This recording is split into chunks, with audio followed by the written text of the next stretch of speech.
This is One-on-One.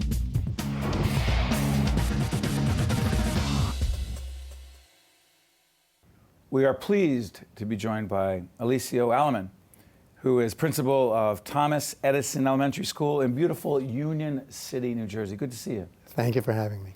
Now, Union City is a beautiful town, isn't it? Absolutely. Describe it.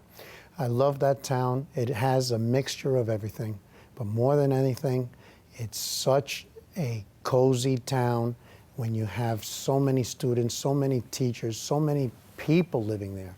80,000 people total. 11,500 are students. And language is a challenge. 80% of the students in Union City's public schools, English is not their first language, fair to say? That is correct. English is not their first language. At home is Spanish. Okay, so put this in perspective, folks. This is part of our Classroom Close-Up series we're doing in cooperation with excuse me, our partners at the New Jersey Education Association. We're about to see a video of you and your colleagues working on bilingual education. Correct. It doesn't always work in a lot of school districts. It's working where you are. Yes, it is. We're going to take a look at this video, see why and how it works in Union City, and then we'll come back and talk. Let's go to a great series called Classroom Close-Up.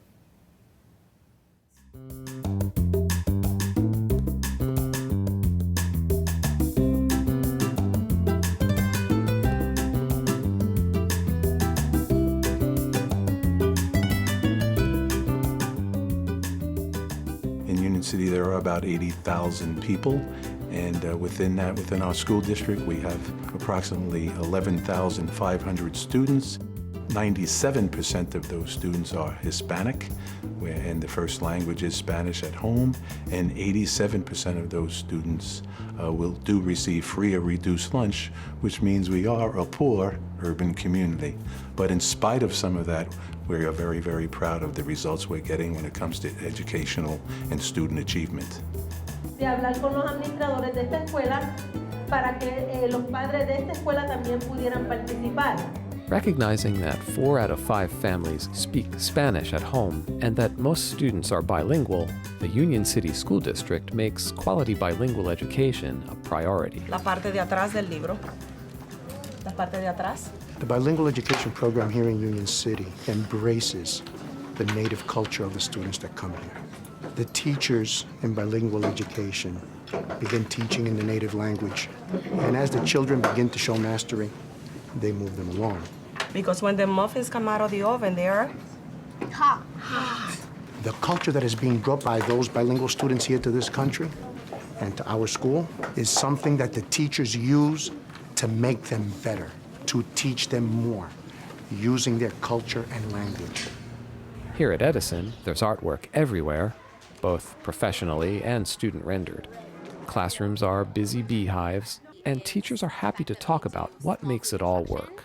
We do whole group instruction, and then we branch off and differentiate instruction in small groups. The key to success in the early childhood education at Edison School, I think, is a lot of the professional development that the teachers get. On this particular day, teachers were gathered for a session about technology tools used in the classroom. We have Apple Corporation coming in and doing professional development every month. We have also in-house embedded professional development. yes, that's nice for everybody. Yes. There's nothing that I would like to see more than our students in our school grow up, go to high school, go to college, go to grad school, and come back and be teachers and administrators here in Union City. Because that's truly the way you give back to the community. The table. Excellent. That's powerful stuff. Why does it work? Because we believe that the embracing of the culture and the language, the native language of our bilingual students is critical to the success. Let me elaborate a little bit. Sure. Basically, when you have students that come into your school or your school district and don't know the language, they need to develop a strong component, a strong mastery of their native language first, so that you can, as they begin to learn English, they can transfer the information of what they're learning in English into something that's solid that they know of in Spanish.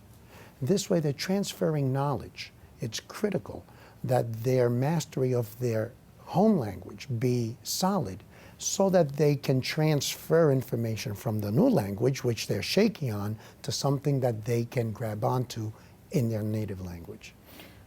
Why do so many bilingual programs fail? I think that they may not see the importance of providing not only academic support, but social support. For example?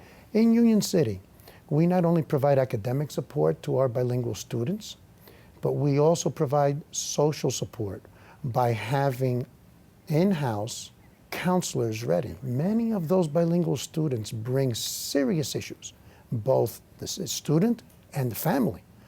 And we provide counseling both at the student level within the school, and if need be, we also provide to family.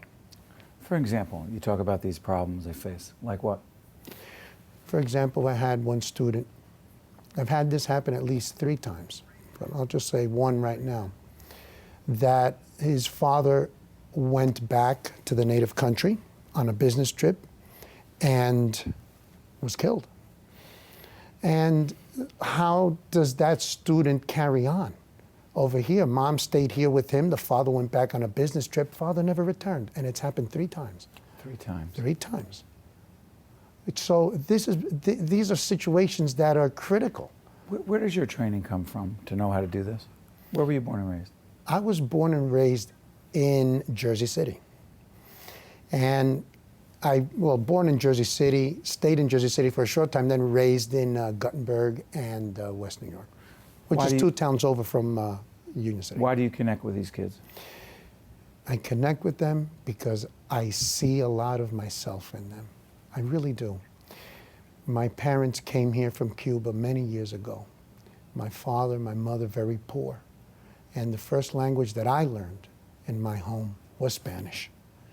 And so it was so important to me when I was going to start school. I was so nervous because I really didn't know the language. And I luckily had a great kindergarten teacher and first grade teacher after that really, really just nurtured me in the language, and I was able to get it quick, thank God. Your passion for teaching, when did it kick in? My passion for teaching has always been there. I never really followed through until I was a little bit older. I realized that I wanted to share the ability to impart knowledge onto other students. I wanted to be able to give to others what I knew, my experiences, what I've learned, and what I became. And I wanted to serve for other students as a role model for them to follow. That students that have had similar situations like I did when I was little. It's interesting, you say it didn't kick in till later. But you knew it was your passion. Absolutely. I always said to my parents and to my mother when she was alive, I always told her, there's something about teaching that just calls to me. Still today? Absolutely. You haven't lost any of the passion? Absolutely. I haven't lost any of the passion. What do you love about these kids? What I love about these kids is that they're genuine. They're real. And all they're asking for is understanding. All they're asking for is a chance to learn. And we at Edison School, if I may, feel that those bilingual students bring with them, many of them bring with them a tough situation, and all they're asking for is a chance. We embrace them, and we want to give them that chance. We appreciate everything you and your colleagues do, particularly in challenging situations like the ones you face in Union City. Thank you for what you do. Thank you so much, Steve. Stay with us. One-on-One. We'll be right back right after this. Thank you. One-on-One with Steve Adubato has been a production of the Caucus Educational Corporation, celebrating over 25 years of broadcast excellence. Funding for this edition of One-on-One with Steve Adubato has been provided by the Russell Berry Foundation, New Jersey Education Association, Wells Fargo Foundation, Caldwell University, Englewood Hospital and Medical Center, New Jersey Sharing Network, and by Community Education Centers. Promotional support provided by The Record, North Jersey's trusted source, and NorthJersey.com, and by NJ Biz, all business, all New Jersey. Transportation provided by Airbrook Limousine, serving the metropolitan New York, New Jersey area.